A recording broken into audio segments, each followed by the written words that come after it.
Good morning everybody and welcome to our whole school assembly. It's a very special assembly today because I'm going to introduce to you Mrs. Julie Martin, your new interim head teacher from September, and we've been working very closely together, and Mrs. Martin's been finding out a little bit about our school, but I thought it'd be really good to find out a little bit more about you, Mrs. Martin, and where you've come from and your hopes and dreams for Barton. So can you tell us where you've come from? I'd love to share. So good morning boys and girls, good morning families and friends. My name is Julie Martin, I'm married, and Trevor and I have two children, Peter and Lydia. Currently I'm working at the Bellbird Primary School in Sawston.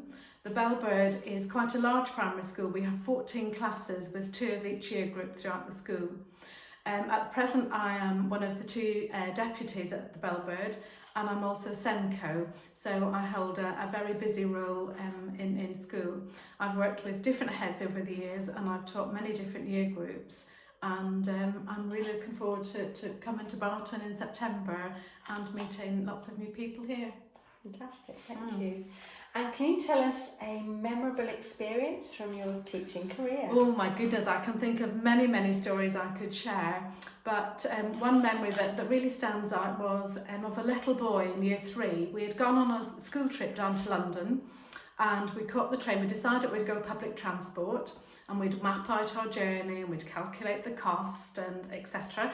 And so we made our way down to Liverpool Street, and then we caught the underground train round to the Natural History Museum.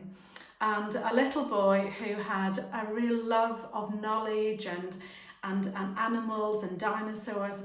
And this little boy, we came to the room at the Natural History Museum where there's the great blue whale, and he was just in his element. And he held audience with another group of children, and he was telling them about the size of the whale, the weight of the whale, and they were just listening as though he was one of the members of staff.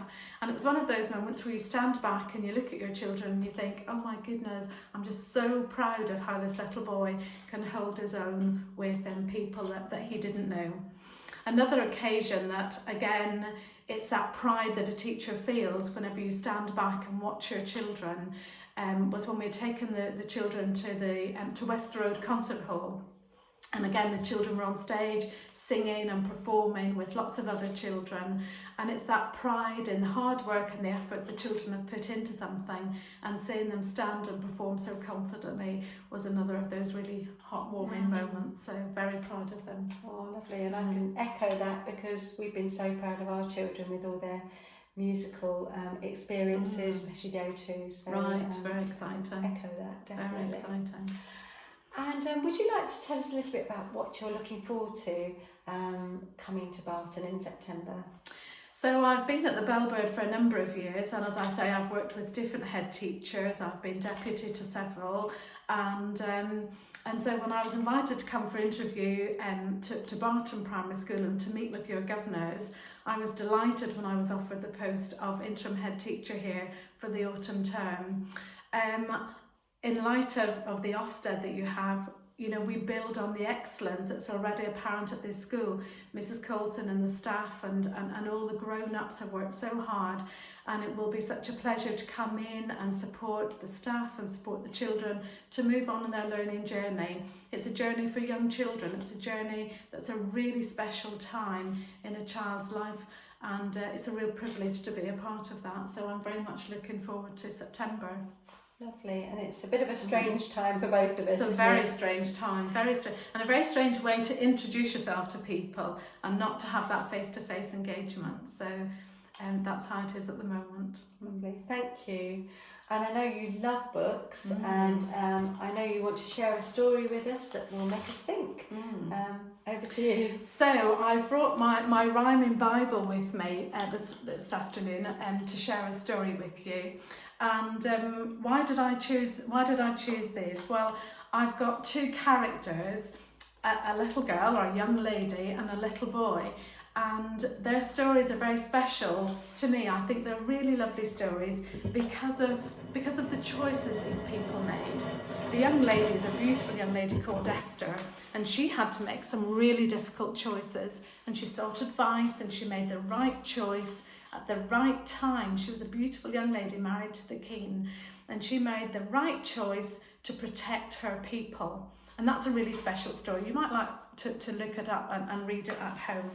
But then another story that's really special, the title of this story is called Rumbling Tummies, because it's about a little boy, and it's in a story in a book in the New Testament of the Bible, and it's about a little boy, and we don't know his name.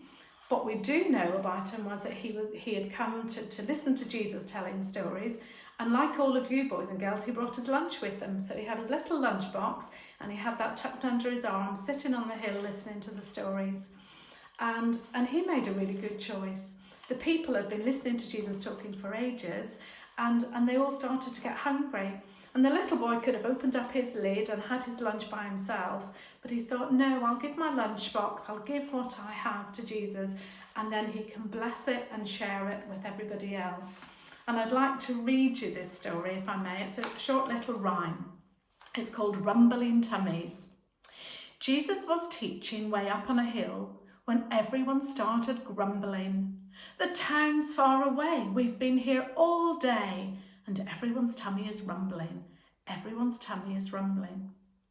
Find something to eat, he said to his friends. But where, they all mumbled.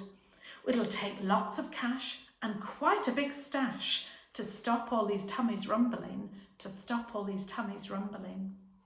A boy here, said Andrew, gave me his lunch and passed it to Jesus, fumbling. Jesus just said, 2 fish and some bread. It's enough to stop tummies rumbling. It's enough to stop tummies rumbling. Jesus thanked God. He tore up the cod and the bread too, the whole lot crumbling. Sit folk on the ground, then pass it around, and we'll stop all these tummies rumbling. We'll stop all these tummies rumbling. So they carried that food all around the hill, rushing and running and stumbling. From one little lunch, Jesus fed the whole bunch, till nobody's tummy was rumbling. Nobody's tummy was rumbling.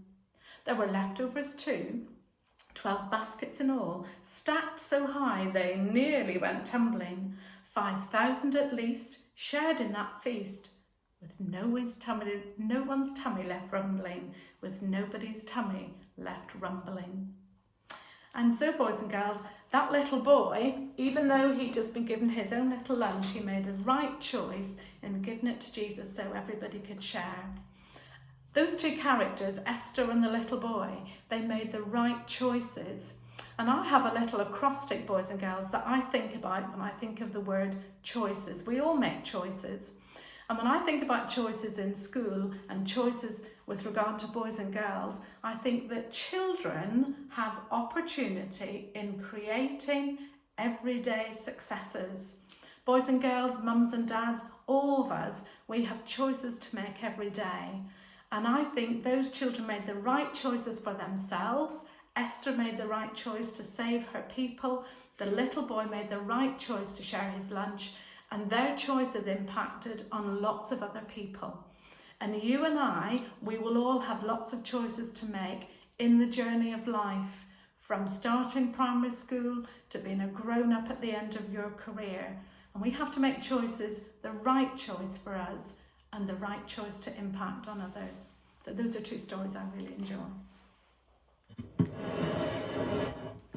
Thank you so much, Mrs. Martin, for sharing a little bit about yourself and your favourite stories with us. It's been lovely to meet you. Thank you. And we look forward to working at Barton School in September, and I look forward to hearing all about what you've been getting up to at school as well, when all the children will be back in school. That's fantastic. Very excited. Very excited.